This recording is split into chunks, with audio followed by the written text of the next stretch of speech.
ನಮಸ್ಕಾರ ವೀಕ್ಷಕರೇ.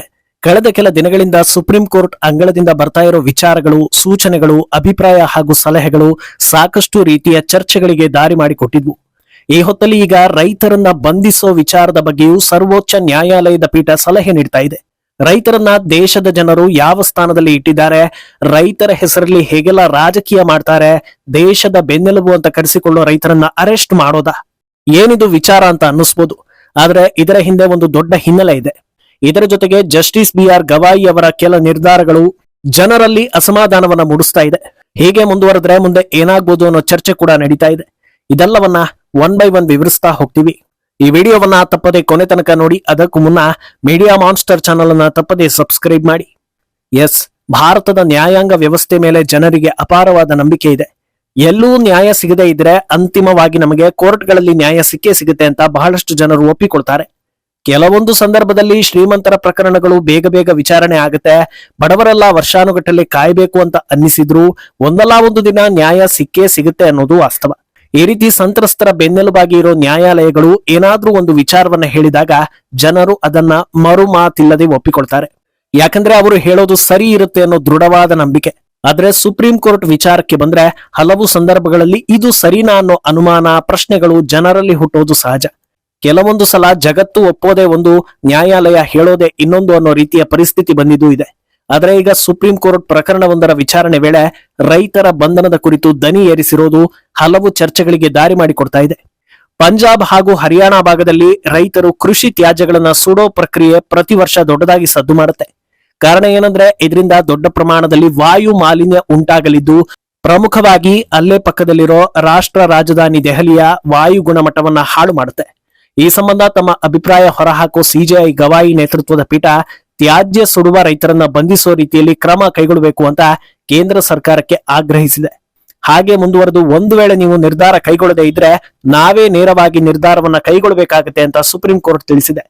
ಅಸಲು ವಿಚಾರ ಏನಂದ್ರೆ ಇದು ಸಂಪೂರ್ಣವಾಗಿ ರಾಜ್ಯಗಳಿಗೆ ಸಂಬಂಧಿಸಿದ ವಿಚಾರ ಆಗಿದ್ದು ಕೇಂದ್ರಕ್ಕೆ ಇದರಲ್ಲಿ ಹಸ್ತಕ್ಷೇಪ ಮಾಡೋ ಅವಕಾಶ ಇಲ್ಲ. ಆದರೂ ಸುಪ್ರೀಂ ಕೋರ್ಟ್ ಕೇಂದ್ರ ಸರ್ಕಾರವನ್ನ ಎಳೆದು ತರ್ತಾ ಇದೆ. ಎನ್ವಿರಾನ್ಮೆಂಟ್ ಆಕ್ಟ್ ನಲ್ಲಿರೋ ಪ್ರಾವಿಷನ್ಗಳು ರಾಜ್ಯ ಹಾಗೂ ಕೇಂದ್ರಾಡಳಿತ ಪ್ರದೇಶಗಳಿಗೆ ಸಂಬಂಧಿಸಿದ್ದು ಅಂತ ಈಗಾಗಲೇ ಕೇಂದ್ರ ಪ್ರತಿಕ್ರಿಯೆ ನೀಡಿದೆ. ಆದ್ರೆ ಈಗ ಈ ವಿಚಾರದಲ್ಲಿ ಸುಪ್ರೀಂ ಕೋರ್ಟ್ ಈ ರೀತಿಯ ನಿರ್ಧಾರ ಕೈಗೊಳ್ತಾ ಇರೋದು ಎಲ್ಲರಿಗೂ ಅಚ್ಚರಿಯನ್ನ ತರಿಸ್ತಾ ಇದೆ. ತ್ಯಾಜ್ಯ ಸುಡೋದ್ರಿಂದ ಪರಿಸರಕ್ಕೆ ಹಾನಿ, ಮಾಲಿನ್ಯ ಆಗುತ್ತೆ ಅನ್ನೋದು ನಿಜವೇ. ಹಾಗಂತ ರೈತರನ್ನ ಅರೆಸ್ಟ್ ಮಾಡಿ ಯಾವ ಸಂದೇಶ ಕೊಡೋದಕ್ಕೆ ಹೊರಟಿದ್ದಾರೆ? ಇಂಥ ಕಾನೂನನ್ನ ರೈತರ ಮೇಲೆ ಹಾಕಿ ನಾಳೆ ಅವರು ಬೆಳೆಯೋದನ್ನೇ ನಿಲ್ಲಿಸಿದ್ರೆ ತಿನ್ನೋದಕ್ಕೆ ಏನ್ ಮಾಡ್ತಾರೆ ಅನ್ನೋ ಸಹಜ ಪ್ರಶ್ನೆ ಉದಯಿಸಿದೆ. ಅಲ್ಲದೆ ಈ ರೀತಿ ತ್ಯಾಜ್ಯ ಸುಡೋದ್ರಿಂದ ದೊಡ್ಡ ಮಟ್ಟದಲ್ಲಿ ಮಾಲಿನ್ಯ ಆಗ್ತಾ ಇರೋದು ಕೆಲವೇ ರಾಜ್ಯಗಳಲ್ಲಿ.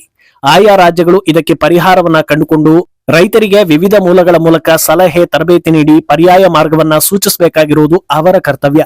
ಇದೆಲ್ಲವನ್ನ ಬಿಟ್ಟು ನೇರವಾಗಿ ರೈತರನ್ನೇ ಹೊಣೆ ಮಾಡಿದ್ರೆ ಏನರ್ಥ ಅನ್ನೋ ಪ್ರಶ್ನೆ ಹುಟ್ಟಿದೆ. ಅಂದಹಾಗೆ ಒಂದು ವೇಳೆ ಇವರು ಹೇಳಿದ ಹಾಗೆ ರೈತರನ್ನ ಅರೆಸ್ಟ್ ಮಾಡಿದ್ರೆ ಏನಾಗುತ್ತೆ ಅನ್ನೋದನ್ನ ಸ್ವಲ್ಪ ಯೋಚಿಸ್ಬೇಕಲ್ವಾ? ಇಡೀ ದೇಶದಲ್ಲೇ ಇಂಥ ವಿಚಾರದಲ್ಲಿ ರೈತರನ್ನ ಬಂಧಿಸಿದ್ರೆ ಅದಕ್ಕಿಂತ ದೊಡ್ಡ ಕಪ್ಪು ಚುಕ್ಕೆ ಇನ್ನೊಂದಿರೋದಿಲ್ಲ. ಮೊದಲೇ ರೈತರ ಹೆಸರಲ್ಲಿ ನಕಲಿ ಹೋರಾಟಗಳು ನಡೆದಿದ್ದು ಕೂಡ ಇದೇ ಭಾಗದಲ್ಲಿ. ಆ ಹೋರಾಟಗಳು ನಕಲಿ ಅನ್ನೋದು ಜನರಿಗೆ ಗೊತ್ತಾಗೋದಕ್ಕೆ ಸುಮಾರು 5 ವರ್ಷಗಳ ಕಾಲ ಬೇಕಾಯ್ತು.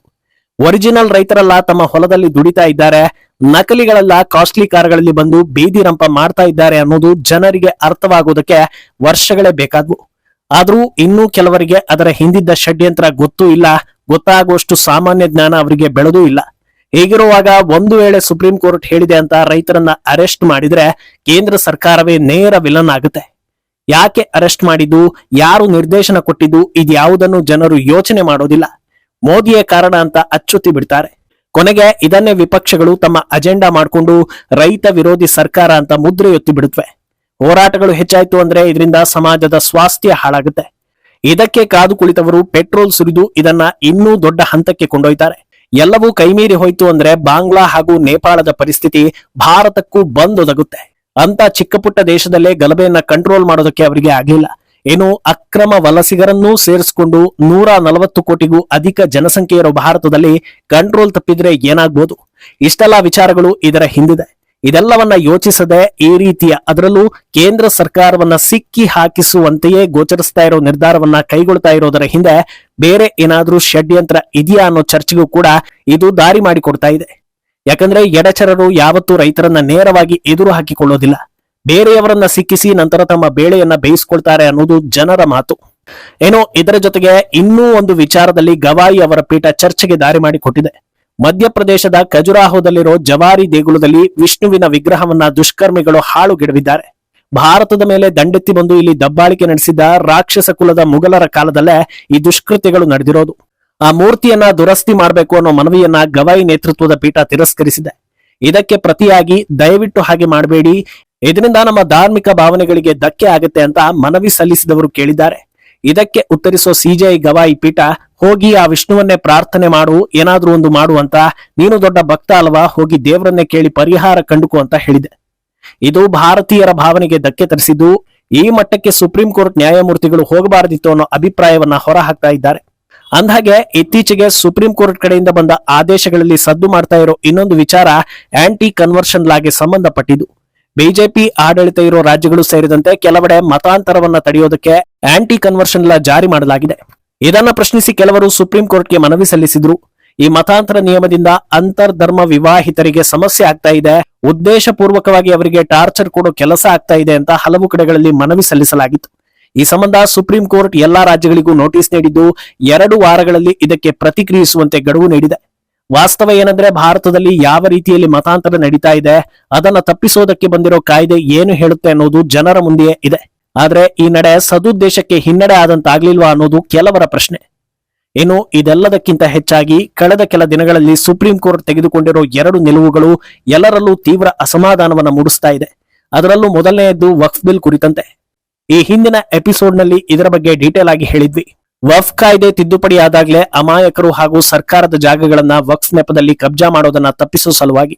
ಆದ್ರೆ ಸಮಸ್ಯೆಯಲ್ಲಿರೋ ಜಾಗಗಳನ್ನ ವಕ್ಫ್ ನೇರವಾಗಿ ಕಬ್ಜಾ ಮಾಡೋ ಹಾಗಿಲ್ಲ ಅನ್ನೋ ನಿಯಮಕ್ಕೆ ಕೋರ್ಟ್ ಸ್ಟೇ ತಂದಿದ್ದು ಬಹಳ ದೊಡ್ಡ ಮಟ್ಟದಲ್ಲಿ ಅಸಮಾಧಾನವನ್ನ ಸೃಷ್ಟಿಸಿತು.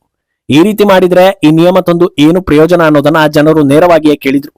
ಇನ್ನು ಇದರ ಬೆನ್ನಲ್ಲೇ SIR ಪ್ರಕ್ರಿಯೆ ಕುರಿತಂತೆ ಕೂಡ ಒಂದು ಎಚ್ಚರಿಕೆ ಬಂದಿತ್ತು. ಒಂದು ವೇಳೆ ಈ ಪ್ರಕ್ರಿಯೆಯಲ್ಲಿ ಏನಾದ್ರೂ ದೋಷಗಳು ಆಯ್ತು ಅಂದ್ರೆ ದೇಶದಾದ್ಯಂತ ಎಲ್ಲೂ SIR ನಡೆಸದಂತೆ ಆದೇಶ ಕೊಡ್ತೀವಿ ಅನ್ನೋ ವಾರ್ನಿಂಗ್ ಕೊಡಲಾಯಿತು. ಇದು ಕೂಡ ಹಲವು ಚರ್ಚೆಗಳಿಗೆ ದಾರಿ ಮಾಡಿಕೊಟ್ಟಿತು. ಯಾಕಂದ್ರೆ SIR ಪ್ರಕ್ರಿಯೆ ಉದ್ದೇಶ ಏನು ಅನ್ನೋದು ಭಾರತೀಯರಿಗೆ ಗೊತ್ತಾಗಿದೆ.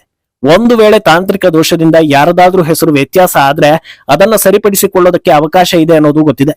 ಹೀಗಿರುವಾಗ ಇಂಥ ಎಚ್ಚರಿಕೆ ಕೊಡೋ ಮೂಲಕ ಯಾವ ಸಂದೇಶ ಕೊಡೋದಕ್ಕೆ ಹೊರಟಿದ್ದಾರೆ, ಯಾರಿಗೆ ಫೇವರ್ ಆಗೋದಕ್ಕೆ ಹೊರಟಿದ್ದಾರೆ ಅನ್ನೋ ನಿಟ್ಟಿನಲ್ಲಿ ಚರ್ಚೆಗಳಾದವು.